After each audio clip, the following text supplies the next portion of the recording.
നമസ്കാരം. ആരോഗ്യമാനന്ദം എന്ന പരിപാടിയിലേക്ക് സ്വാഗതം. ഇന്നത്തെ ഈ പരിപാടി ചർച്ച ചെയ്യുന്നത് രണ്ട് വിഷയങ്ങളാണ്: സിസേറിയനും അണ്ഡാശയ ക്യാൻസറുമാണ്. ആദ്യം സിസേറിയനെ കുറിച്ച് പറയാം. സാധാരണ പ്രസവത്തിൽ വരുന്നതിനേക്കാൾ കൂടുതൽ കോംപ്ലിക്കേഷനുകൾ ഉള്ളത് സിസേറിയനിലാണ്. എന്നിട്ടും എന്തുകൊണ്ടാണ് ഇന്നത്തെ കാലത്തെ സ്ത്രീകൾ കൂടുതലും സിസേറിയൻ വേണമെന്ന് ശാഠ്യം പിടിക്കുന്നത്? സിസേറിയനുള്ളിൽ ഒളിഞ്ഞിരിക്കുന്ന നമുക്ക് അറിയാനാവാത്ത നിരവധി കാര്യങ്ങളുണ്ട്. അവയെക്കുറിച്ച് നമുക്ക് വിശദമാക്കി തരികയാണ് പട്ടം SCT ഹോസ്പിറ്റലിലെ ഗൈനക്കോളജിസ്റ്റായ ഡോക്ടർ ലക്ഷ്മി അമ്മാൾ. ഇന്ന് ഞാൻ നിങ്ങളോട് സംസാരിക്കുന്നത് സിസേറിയനെ പറ്റിയാണ്.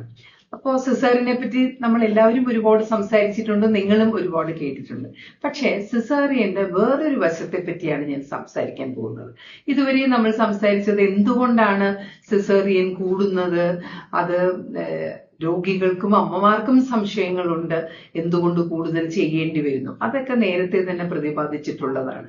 പക്ഷേ ഒരു വിഭാഗം സ്ത്രീകൾ എനിക്ക് സിസേറിയൻ മതി എന്ന് പറഞ്ഞ് നിർബന്ധം പിടിക്കുന്നവരുണ്ട്. പ്രസവ മുറിയിൽ കയറി കഴിഞ്ഞാൽ ഒരു 4-5 മണിക്കൂറിനകം പ്രസവം നടന്നില്ലെങ്കിൽ പ്രസവിക്കുന്ന അമ്മയും അവരുടെ വീട്ടുകാരും തിരക്ക് കൂട്ടാൻ തുടങ്ങും. എന്തുകൊണ്ട് പ്രസവം നടന്നില്ല, ഡോക്ടറെ ഒരു സിസേറിയൻ ചെയ്ത് കുഞ്ഞിനെ ഇങ്ങെടുക്കൂ എന്ന് പറഞ്ഞു. അപ്പോ എന്തിനാണ് നമ്മൾ ഈ സിസേറിന് വേണ്ടി ശാഠ്യം പിടിക്കുന്നത്? നമ്മൾ സിസേറിയൻ കഴിയുന്നതും നമ്മൾ ഒഴിവാക്കാൻ നോക്കണം.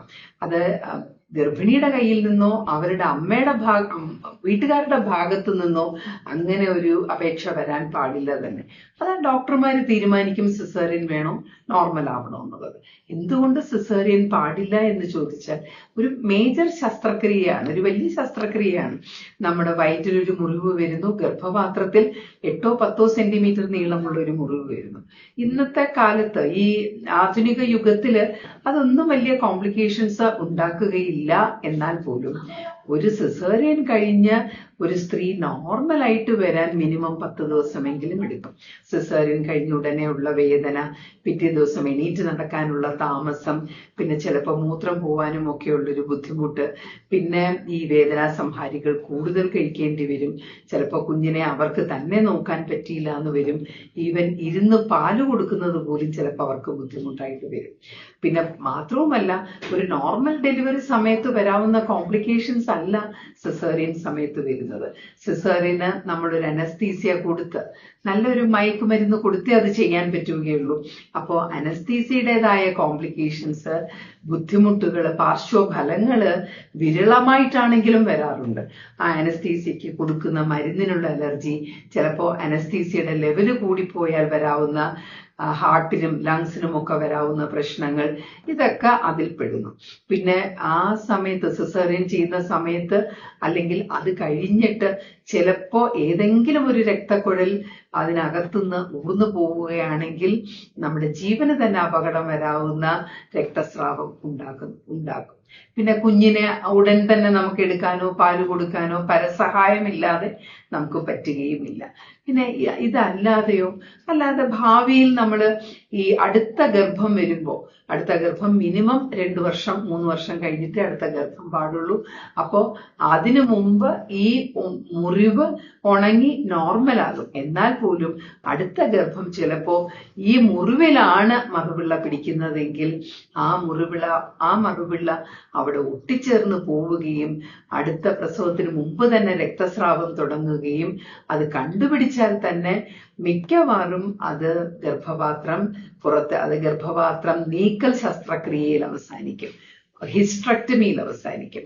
പിന്നെ ധാരാളം ഇങ്ങനെ വരുന്ന രോഗികൾക്ക് പ്ലസന്റ് അവിടെ പറ്റിപ്പിടിച്ചു കഴിഞ്ഞാൽ അവർക്കുണ്ടാവുന്ന രക്തസ്രാവം വളരെ വലുതാണ്.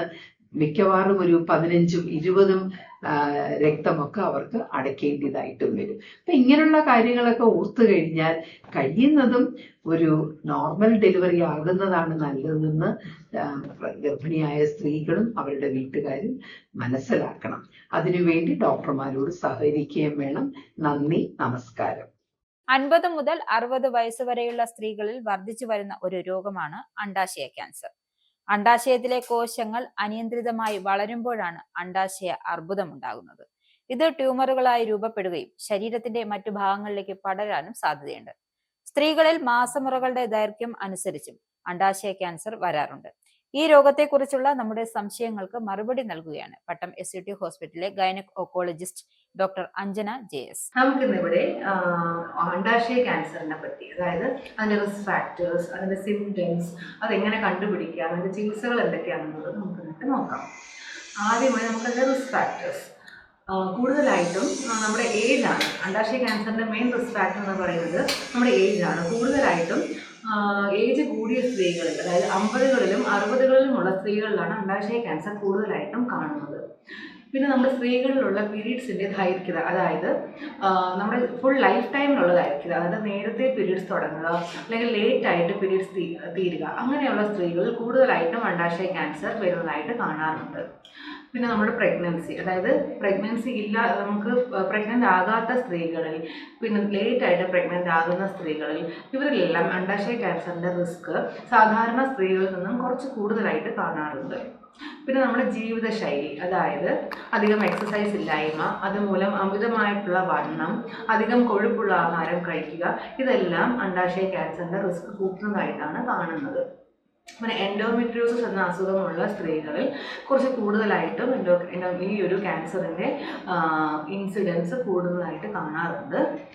പിന്നെ ഉള്ള റിസ്ക് എന്ന് പറയുന്നത് നമ്മുടെ കുടുംബത്തിൽ രക്തബന്ധത്തിൽ ആർക്കെങ്കിലും അണ്ഡാശയത്തിൻ്റെയോ അല്ലെങ്കിൽ ബ്രസ്റ്റ് ക്യാൻസറിൻ്റെയോ ഹിസ്റ്ററി ഉണ്ടെങ്കിൽ ആ സ്ത്രീകളിലും സാധാരണ സ്ത്രീകളിൽ നിന്നും കുറച്ച് കൂടുതലായിട്ട് റിസ്ക് ഉണ്ടാവാറുണ്ട്. പിന്നെ ഒരു മെയിൻ റിസ്ക് ഫാക്ടർ എന്ന് പറയുന്നത് ജനറ്റിക് റിസ്ക് ഫാക്ടറാണ്, അതായത് പാരമ്പര്യം. നമ്മുടെ രക്തബന്ധത്തിൽ ആർക്കെങ്കിലും ബ്രാക്ക എന്ന് പറയുന്ന ഒരു ജീനിൻ്റെ മ്യൂട്ടേഷൻ, അതായത് വ്യത്യാസം ഉണ്ടെങ്കിൽ, അത് പാരമ്പര്യമായി നമ്മുടെ രക്തത്തിൽ ഉണ്ടെങ്കിൽ അങ്ങനെയുള്ള സ്ത്രീകളിൽ ബ്രസ്റ്റ് ക്യാൻസറിൻ്റെയും അണ്ഡാശയ ക്യാൻസറിൻ്റെയും റിസ്ക് കൂടുന്നതായിട്ട് കാണാറുണ്ട്. അപ്പോൾ നമ്മുടെ കുടുംബത്തിൽ ആർക്കെങ്കിലും ബ്രാക്ക ജീൻ മ്യൂട്ടേഷൻ ഉണ്ടെന്ന് കണ്ടുപിടിച്ചാൽ ആ രക്തബന്ധത്തിലുള്ള എല്ലാ സ്ത്രീകളിലും അത് ടെസ്റ്റ് ചെയ്യുന്നതായിരിക്കും നല്ലത്.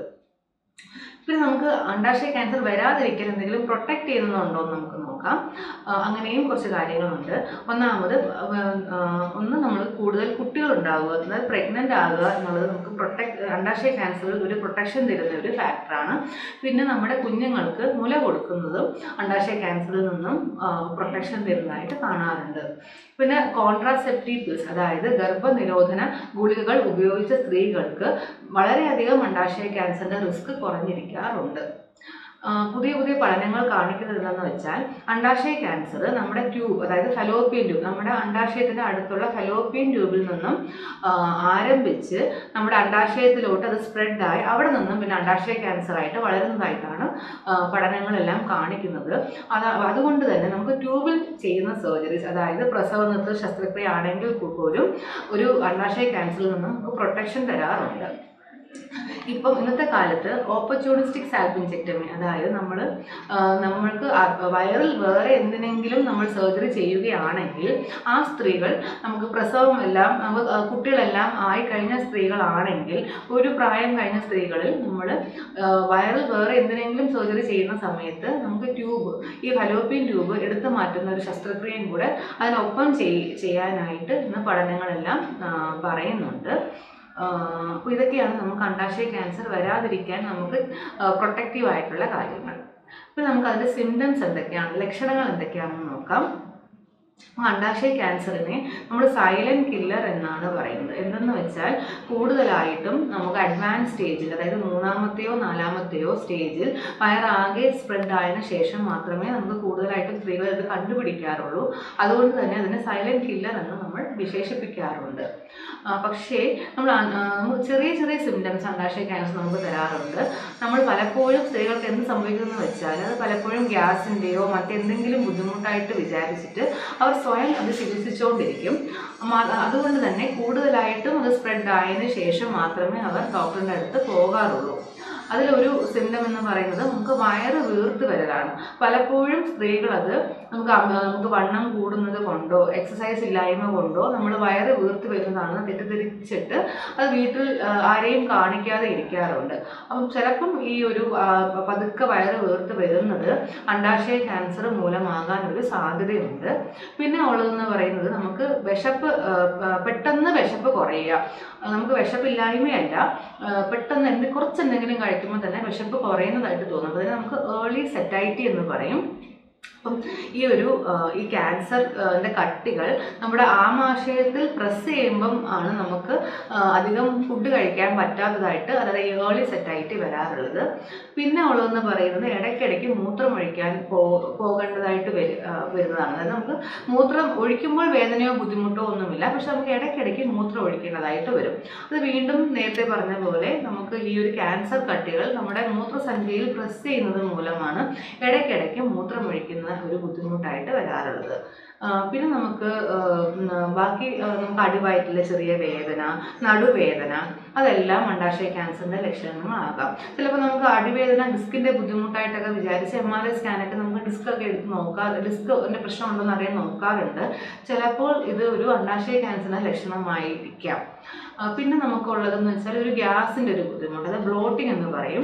പലപ്പോഴും നമ്മൾ തന്നെ ഗ്യാസിന്റെ ടാബ്ലറ്റ് എല്ലാം കഴിക്കാറാണ് പതിവ്. പക്ഷേ അണ്ഡാശയ ക്യാൻസർ മൂലമുള്ള ഈ ഒരു ബ്ലോട്ടിംഗ് വരുമ്പോൾ എന്തെന്ന് വെച്ചാൽ നമുക്ക് ഗ്യാസിന്റെ ഗുളിക കഴിച്ചാൽ പോലും അത് നമുക്ക് കുറയാതെ വരാറുണ്ട്. അപ്പോൾ അങ്ങനെ എന്തെങ്കിലും ഉണ്ടെങ്കിൽ, ഞാൻ ഈ പറഞ്ഞ ലക്ഷണങ്ങൾ എല്ലാം നമുക്ക് അടിക്കടി നമുക്ക് വരികയാണ്. ഒരു മാസത്തിൽ ഇടയ്ക്കിടയ്ക്ക് നമുക്ക് ഈ ഒരു ഗ്യാസിൻ്റെ ബുദ്ധിമുട്ട് വരുന്നു, നമുക്ക് മരുന്ന് കഴിക്കേണ്ടതൊക്കെ വരുന്നുണ്ടെങ്കിൽ തീർച്ചയായിട്ടും നമ്മളൊരു ഡോക്ടറിനെ ഒന്ന് കാണിച്ച് ഒരു അൾട്രാസൗണ്ട് സ്കാൻ ചെയ്ത് നോക്കി വളരെ പ്രശ്നങ്ങളൊന്നുമില്ല എന്നൊന്ന് ഉറപ്പിക്കേണ്ടതായിട്ട് നിർബന്ധമായും നമ്മൾ ചെയ്യേണ്ട ഒരു കാര്യമാണ്. അപ്പോൾ നമുക്ക് ഇങ്ങനെ എന്തെങ്കിലും ഉണ്ടെങ്കിൽ നമ്മൾ ഒരു ഡോക്ടറിനെ സമീപിക്കുക, ഒരു അൾട്രാസൗണ്ട് സ്കാൻ നമ്മൾ ചെയ്ത് നോക്കുക. ആ സ്കാനിൽ എന്തെങ്കിലും പ്രശ്നമുള്ളതായിട്ട് സംശയം തോന്നുവാണെങ്കിൽ നമുക്ക് CT സ്കാനോ MRIയോ എന്തെങ്കിലും ചെയ്യാനായിട്ട് ഡോക്ടർ നിർദ്ദേശിക്കും. അടുത്തായിട്ട് നമുക്ക് അണ്ഡാശയ ക്യാൻസറിന്റെ ചികിത്സാ രീതികൾ എന്തൊക്കെയാണെന്ന് നമുക്ക് നോക്കാം. മെയിനായിട്ട് 2 ചികിത്സാ രീതികളാണുള്ളത്. ഒന്ന് നമുക്ക് സർജറി, പിന്നെ ഉള്ളത് കീമോതെറാപ്പി. നമുക്ക് നേരത്തെ കണ്ടുപിടിക്കാൻ പറ്റുകയാണെങ്കിൽ, അതായത് നമുക്ക് ഓപ്പറേഷൻ ചെയ്യാൻ പറ്റുന്ന സ്റ്റേജിൽ കണ്ടുപിടിക്കാൻ പറ്റുവാണെങ്കിൽ തീർച്ചയായും നമ്മൾ ആദ്യം സർജറി തന്നെയാണ് ചെയ്യേണ്ടത്. അതിനുശേഷം ആവശ്യമുണ്ടെങ്കിൽ ഡോക്ടർ നമുക്ക് കീമോതെറാപ്പി റെക്കമെൻഡ് ചെയ്യുന്നതായിരിക്കും. അതല്ല നമുക്ക് സ്റ്റേജ് 3ഓ സ്റ്റേജ് 4ഓ ആയി നമുക്ക് ഓപ്പറേഷൻ്റെ ആ ഒരു സ്റ്റേജിൽ കഴിഞ്ഞ് വരിക, അങ്ങനെ ഒരു അവസ്ഥയാണെന്നുണ്ടെങ്കിൽ ഡോക്ടർ ആദ്യം നമുക്ക് കീമോതെറാപ്പി ചെയ്യാൻ പറയും. കീമോതെറാപ്പി ചെയ്ത് അസുഖം ഒന്ന് ചുരുക്കിയതിന് ശേഷം നമുക്ക് ഓപ്പറേഷൻ ചെയ്യാവുന്നതാണ്. അപ്പോൾ ഈ 2 ചികിത്സ, ഒന്നെങ്കിൽ നമുക്ക് ആദ്യം സർജറി ചെയ്ത് പിന്നെ നമുക്ക് കീമോതെറാപ്പി എടുക്കുക, ഇല്ലാന്നുണ്ടെങ്കിൽ കീമോതെറാപ്പി എടുത്ത് അസുഖം ഒന്ന് ചുരുക്കിയതിന് ശേഷം സർജറി ചെയ്ത് പിന്നെ വീണ്ടും കുറച്ച് കീമോതെറാപ്പിയും കൂടെ എടുക്കുന്ന 2 രീതികളാണ് നമുക്ക് അണ്ഡാശയ ക്യാൻസറിന്റെ ചികിത്സയായിട്ട് കാണാറുള്ളത്. ഇതൊക്കെയാണ് അണ്ഡാശയ ക്യാൻസറിന്റെ റിസ്ക് ഫാക്ടേഴ്സും സിംറ്റംസും ചികിത്സാ രീതികളും. നന്ദി. ആരോഗ്യമാനന്ദം എന്ന പരിപാടിയുടെ ഈ എപ്പിസോഡ് ഇവിടെ അവസാനിക്കുന്നു. മറ്റൊരു വിഷയവുമായി അടുത്ത എപ്പിസോഡിൽ വീണ്ടും കാണാം. നന്ദി, നമസ്കാരം.